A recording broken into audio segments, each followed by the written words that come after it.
Kanina habang ako ay nagdarasal sa madaling araw, nagpakita sa akin ang Birhen ng Lourdes ng isang panalangin na magbabago sa inyong buhay sa loob ng 9 na araw. Ang nakita ko ay umuga sa aking kaluluwa. Ang panalangin na ito ay magdadala ng milagro sa inyong pamilya. Maraming nagtatanong sa akin, ano po ang lihim ng kapangyarihan ng Birhen ng Lourdes? Ngayon, ibubunyag ko sa inyo ang isang panalangin na matagal nang pinangangalagaan, isang panalangin na nagmula mismo sa puso ng pagmamahal ng mahal na Birhen. Ang panalangin na ito ay hindi lamang salita, kundi isang tulay patungo sa mga biyaya na bubuhos sa inyong buhay sa loob lamang ng 21 araw. Aking mga minamahal na kapatid sa pananampalataya, sa loob ng 3 linggo, masisilayan nyo ang pagbabago, ang kagalingan, ang pagpapala na matagal na ninyong ipinagdarasal. Ang panalangin na ito ay para sa lahat ng nanonood ngayon, walang pipiliin, walang iwanan. Ito ay para sa inyo na nangangailangan ng himala.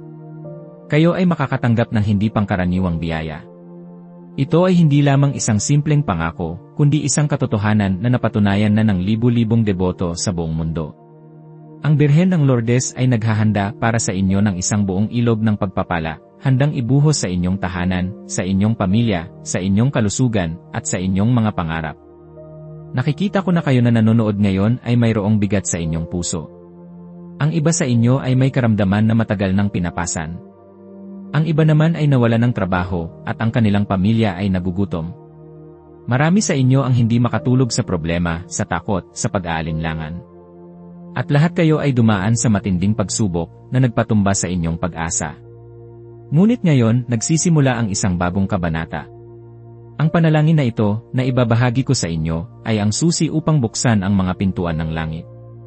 Ang banal na kasulatan ay nagsasabi sa atin sa Mateo 7:7, humiling kayo, at kayo'y bibigyan, humanap kayo, at kayo'y makakatagpo, kumatok kayo, at kayo'y pagbubuksan.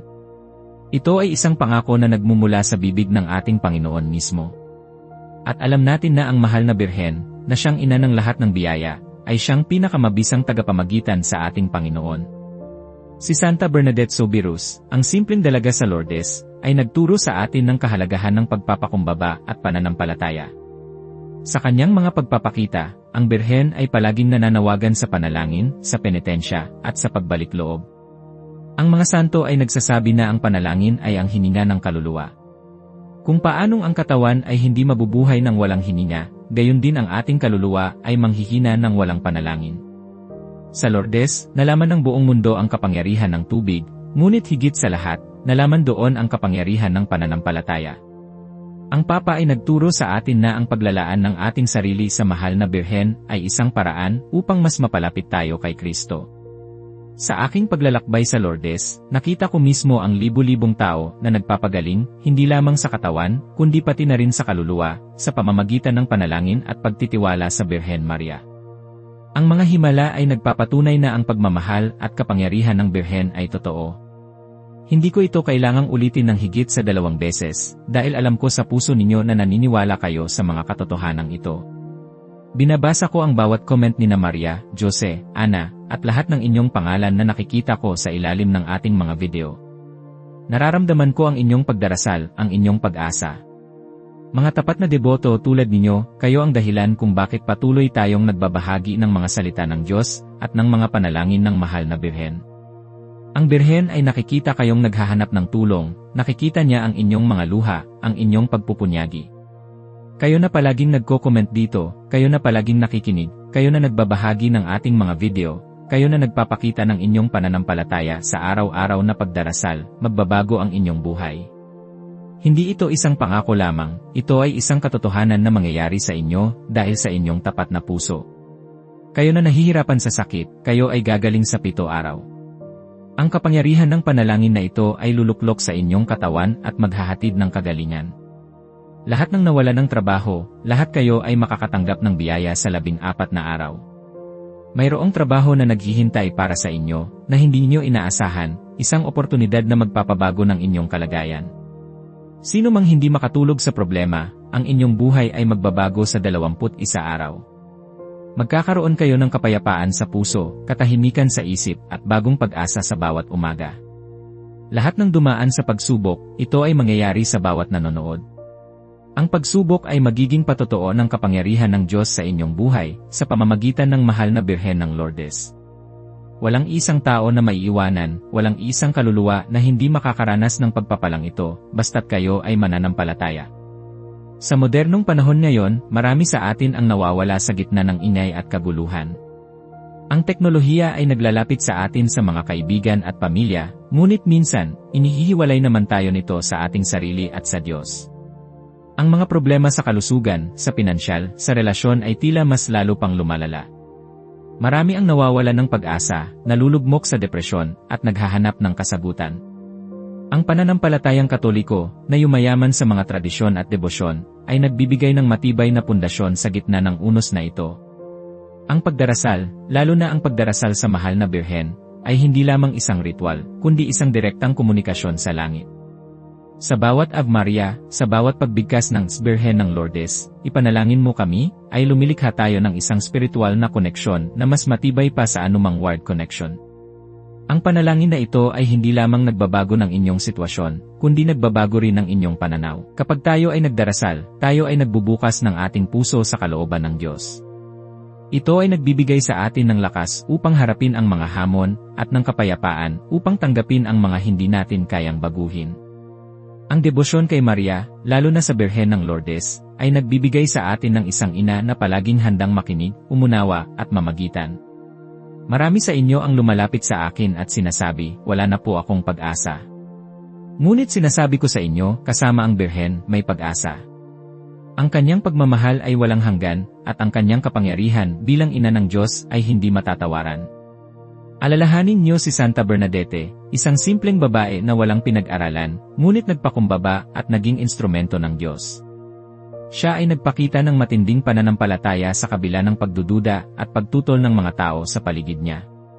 Tulad ni Santa Bernadette, kayo rin ay maaaring maging instrumento ng Diyos sa inyong sariling buhay. Kung siya ay nakakita ng Birhen at nakaranas ng mga himala, kayo rin ay makakaranas ng mga biyaya sa pamamagitan ng kanyang pamamagitan.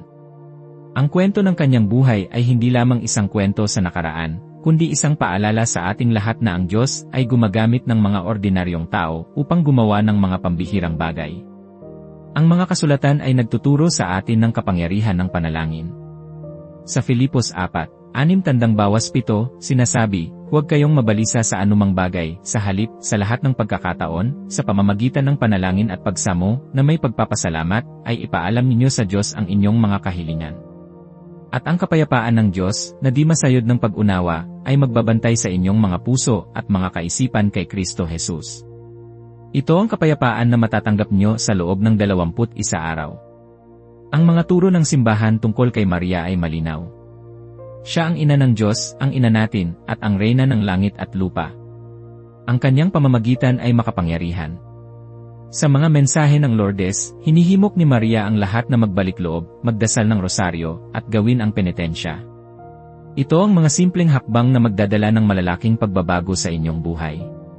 Sa buhay ng mga santo, tulad ni San Antonio na tinatawag para sa mga nawawalang bagay, o ni San Jose na patron ng mga manggagawa, nakikita natin kung paano ang mga banal ay naging halimbawa ng pananampalataya at pagtitiwala. Ang kanilang buhay ay nagpapakita na ang panalangin ay hindi lamang paghingi, kundi isang pag-aalay ng ating sarili sa kalooban ng Diyos. Ngayon, ipapakita ko sa inyo ang panalangin na magbubukas ng mga pintuan ng biyaya. Ito ay isang panalangin na sinasalita ng buong puso, nang may pagtitiwala, at nang may pagmamahal sa mahal na Birhen. Ang panalangin na ito ay dapat sambitin sa loob ng 21 araw, tuwing umaga at gabi. Tulad ng ginawa ni Santa Bernadette na buong puso niyang sinunod ang bawat utos ng mahal na Birhen, kayo rin ay dapat sumunod sa mga hakbang na ito nang may pananampalataya. Simulan natin ang panalangin. Magsimula tayo sa paggawa ng tanda ng krus, sa ngalan ng Ama, at ng Anak, at ng Espiritu Santo. Amen. Ngayon, ipikit niyo ang inyong mga mata at isipin ang Birhen ng Lourdes, na nakatayo sa tabi ng groto, nakangiti at nag-aanyaya sa inyo. Hayaan niyong ang kapayapaan niya ay punuin ang inyong puso. Simulan natin ang pagdarasal ng isang Ama namin, na siyang panalangin na itinuro mismo ni Kristo. Ito ang perpektong panimula sa anumang panalangin. Bigkasin natin ng sabay-sabay. Ama namin, sumasalangit ka. Sambahin ang ngalan mo. Mapasa amin ang kaharian mo. Sundin ang loob mo dito sa lupa para nang sa langit. Bigyan mo kami ngayon ng aming kakanin sa araw-araw. At patawarin mo kami sa aming mga sala, para ng pagpapatawad namin sa nagkakasala sa amin. At huwag mo kaming ipahintulot sa tukso, kundi iadya mo kami sa lahat ng masama. Amen. Pagkatapos ng Ama namin, magdasal tayo ng 3 Aba Ginoong Maria, para sa pagpaparangal sa kalinisan at kapangyarihan ng mahal na Birhen, at isang luwalhati sa Ama, upang purihin ang banal na Santatlo. Aba Ginoong Maria, napupuno ka ng grasya, ang Panginoong Diyos ay sumasayo. Bukod kang pinagpala sa babaeng lahat at pinagpala naman ang iyong anak na si Jesus. Santa Maria, Ina ng Diyos, ipanalangin mo kaming makasalanan, ngayon at kung kami mamamatay. Amen. Ulitin ito ng 2 beses pa. Luwalhati sa Ama, sa Anak, at sa Espiritu Santo. Kapara ng sa una, ngayon at magpakailanman, magpasawalang hanggan. Amen. Ngayon, sa puso ng ating panalangin, ang mismong panalangin sa mahal na Birhen ng Lourdes. Ito ay isang panalangin ng lubos na pagtitiwala at paghingi ng pamamagitan. Ulitin niyo ang bawat salita ng may pagtitiwala. O mahal na Birhen ng Lourdes, ikaw ang aming ina, ang aming pag-asa, ang aming patnubay. Sa gitna ng aming mga pagsubok, lumalapit kami sa iyong paanan, dala-dala ang aming mga pasanin at mga pighati. Ikaw, na nagpakita kay Santa Bernadette sa Groto ng Masabiel, at nagbigay ng mensahe ng pananampalataya, pagbabalik loob at pag-asa. Ikaw, na pinagmulan ng mga himala at kagalingan, pakinggan mo ang aming mga panalangin. Ikaw ang tagapamagitan ng mga biyaya, ang ina na laging nagmamahal sa kanyang mga anak. Nakikita mo ang bawat luha na dumadaloy sa aming mga mata, ang bawat hinaing na nasa aming mga puso. Kayo na nanonood ngayon at lumalapit sa Kanya, nakikita niya ang inyong pagtitiwala. Hinihiling namin sa iyo, mahal na Birhen, na ipamagitan mo kami sa iyong anak na si Jesus. Sa iyong kapangyarihan bilang ina ng Diyos, ipagkaloob mo sa amin ang mga biyayang aming kinakailangan, lalo na ang, dito, sabihin ang inyong partikular na kahilingan, halimbawa, kagalingan sa sakit, trabaho, kapayapaan sa pamilya, paglutas sa problema. Sinasabi sa akin ng mga santo na ang panalangin na may tiwala ay nagbubunga ng himala. Kaya't buong puso kaming nagtitiwala sa iyong pamamagitan, naway ang tubig ng Lourdes, na sumisimbolo sa iyong kapangyarihan, ay dumaloy sa aming buhay at magdala ng kagalingan, kalinisan, at bagong buhay. Tanggapin mo, O Birhen ng Lourdes, ang aming taos-pusong panalangin. Ipagkaloob mo sa amin ang matibay na pananampalataya upang harapin ang bawat hamon. Iligtas mo kami sa lahat ng kapahamakan. Gabayan mo kami sa aming paglalakbay patungo sa buhay na walang hanggan. Amen. Ngayon, ating sabihin ang isang dasal ng pasasalamat at pagpapakumbaba, tulad ng Magnificat ni Maria, na nagpapakita ng kanyang lubos na pagtitiwala sa Diyos. O mahal na Birhen ng Lourdes, pinupuri ka namin at pinasasalamatan sa iyong walang hanggang pagmamahal at habag. Sa iyong pamamagitan, umaasa kaming matatanggap ang lahat ng biyayang galing sa Diyos. Patuloy mo kaming gabayan at ilayo sa lahat ng masama. Bigyan mo kami ng lakas ng loob upang sundin ang kalooban ng Diyos sa bawat araw ng aming buhay. Amen. Mga minamahal na kapatid, pakiramdam ninyo ba ang kapayapaan na bumabalot sa inyong puso? Ito ang simula ng pagbabago. Ang panalangin na ito ay hindi lamang isang pagbigkas ng salita, ito ay isang paglalakbay ng pananampalataya sa loob ng 21 araw. Isipin inyo ang bawat araw na kayo ay nagdarasal, kayo ay lumalapit sa Birhen ng Lourdes, at siya ay nagbubuhos ng kanyang mga biyaya sa inyo. Ang tawag ng Birhen ay isang imbitasyon upang mas lumapit kay Kristo sa pamamagitan niya. Kapag tayo ay nagdarasal, hindi tayo nag-iisa. Ang buong langit ay nakikinig. Ang pananampalataya ay hindi lamang isang pagtanggap sa mga katotohanan ng simbahan, ito ay isang aktibong pakikipag-ugnayan sa Diyos. Natatanggap kong guidance na marami sa inyo ang sumuko na sa mga pangarap ninyo. Maraming nag-iisip na imposible nang mangyari ang himala. Ngunit nararamdaman ko sa puso na ang panalangin na ito ay sisira sa bawat pader na naghihiwalay sa inyo sa inyong mga biyaya. Lahat kayo na nanonood, bawat isa sa inyo, kayo ay mahalaga sa Diyos, at kayo ay minamahal ng mahal na Birhen. Ito ay para sa inyo. Ngayon, isipin niyo ang isang ina na nagmamahal sa kanyang anak. Gaano man kalaki ang kasalanan ng anak, gaano man kalalim ang problema, ang ina ay laging handang tumulong at umunawa.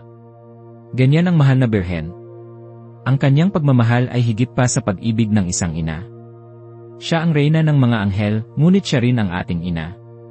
Kaya't sa bawat araw ng 21 araw na ito, buong puso ninyong bigkasin ang panalangin na ito. Sa umaga, bago kayo magsimula sa inyong araw, at sa gabi, bago kayo matulog. Hayaan ninyong ang panalangin na ito ang maging inyong hininga, ang inyong kapayapaan, ang inyong pag-asa. Tulad ng ginawa ni Santa Bernadette na buong puso niyang sinunod ang bawat utos ng mahal na Birhen, kayo rin ay dapat sumunod sa mga hakbang na ito ng may pananampalataya. Kapag kayo ay nagdarasal, huwag ninyong hayaan ang inyong isip na lumihis sa ibang bagay. Pagtuunan ang inyong pansin sa mga salita, at damhin ang presensya ng mahal na Birhen. Ito ay hindi lamang tungkol sa bilang ng pagdarasal, kundi sa kalidad ng inyong pananampalataya. Hinihimo ko kayong maniwala ng buong puso. Ang pagdududa ang pinakamalaking hadlang sa mga biyaya. Ang pananampalataya, kahit na kasing liit ng butil ng mustasa, ay kayang maglipat ng bundok.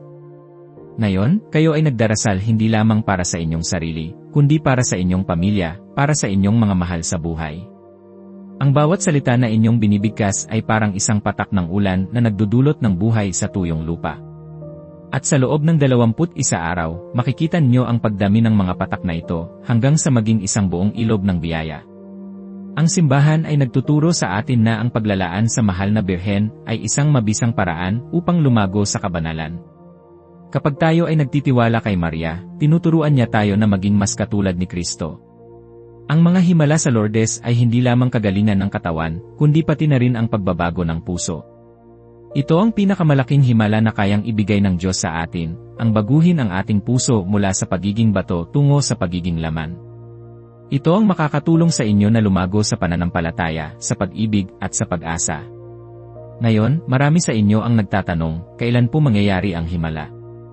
Ang Diyos ay gumagana sa kanyang sariling oras, ngunit binibigyan niya tayo ng mga palatandaan, tulad ng 21 araw na ito. Ito ay hindi isang magic formula, kundi isang panawagan sa mas malalim na pananampalataya at pagtitiwala. Ang mga pagsubok na inyong pinagdadaanan ay mga pagkakataon upang patunayan ang inyong pananampalataya. Alalahanin niyo ang mga salita ng Panginoon, kung kayo'y may pananampalataya, walang imposible para sa inyo. Ang panalangin na ito ay magiging inyong sandigan. Sa mga oras ng pag-aalinlangan, balik-balikan nyo ito. Sa mga oras ng kahinaan, muling sambitin nyo ang mga salita nito. Ang mga santo ay nagpatunay sa kahalagahan ng paulit-ulit na pagdarasal, hindi dahil sa kinakailangan ng Diyos na ulitin natin, kundi dahil ito ang nagpapalakas sa ating pananampalataya. Ito ang nagtuturo sa atin ng pagtitiyaga, ng pasensya, at ng lubos na pagtitiwala sa kanyang plano. Sa huling bahagi ng ating pagdarasal, buong puso tayong mananampalataya na ang mga biyaya ay bubuhos na sa inyong buhay. Ito ay hindi lamang isang pag-asa, kundi isang katotohanan na inyong mararanasan.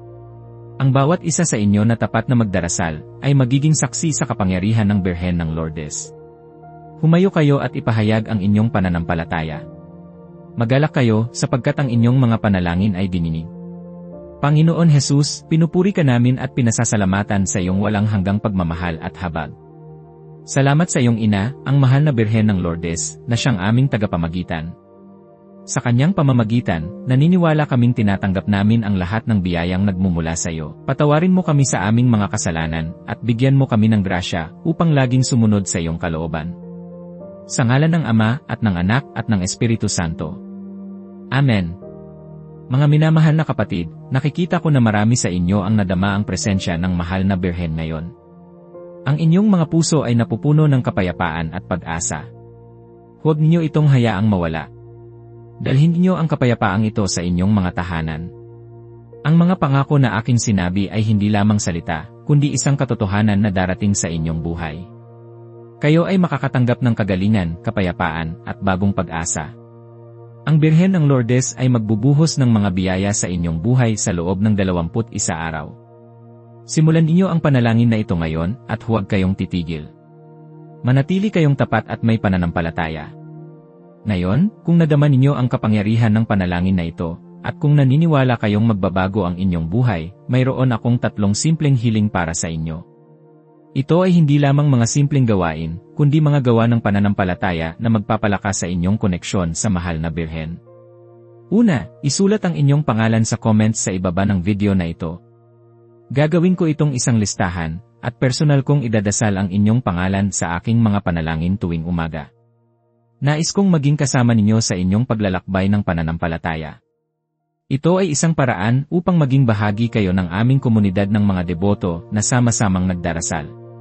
Pangalawa, I like ang video na ito bilang act of faith sa kapangyarihan ng Birhen ng Lourdes. Sa bawat pag-like, kayo ay nagpapatunay na naniniwala kayo sa kanyang pamamagitan, at kayo ay nagpapahayag ng inyong pag-asa sa kanyang mga biyaya. Ito ay hindi lamang isang simpleng pindot, kundi isang pag-aalay ng inyong pananampalataya. At pangatlo, ay share ang video na ito sa 9 na tao. Ang 9 ay ang sacred number ng novena. Ito ay sumisimbolo sa isang siklo ng panalangin at pag-asa. Sa pagbabahagi ninyo sa 9 na tao, kayo ay nagiging instrumento ng Diyos upang ang mensahe ng Birhen ng Lourdes at ang panalangin na ito ay makarating sa mas marami pang nangangailangan. Isipin inyo kung gaano karaming buhay ang maaaring magbago dahil sa inyong simpleng pagbabahagi. Ito ay isang gawa ng pag-ibig sa inyong kapwa. Ibahagi ito sa inyong pamilya, sa inyong mga kaibigan, sa mga taong alam ninyong nahihirapan. Patuloy tayong magdarasal, mga minamahal na kapatid. Sa susunod na ating pagpupulong, magbabahagi ako ng isang panalangin para sa muling pagbubuklod ng pamilya, isa pang malaking biyaya na hinihiling ng marami sa inyo. Manatili kayong nakakonekta sa ating channel. Ang Diyos ang magpala sa inyo sa pamamagitan ng mahal na Birhen ng Lourdes. Amen.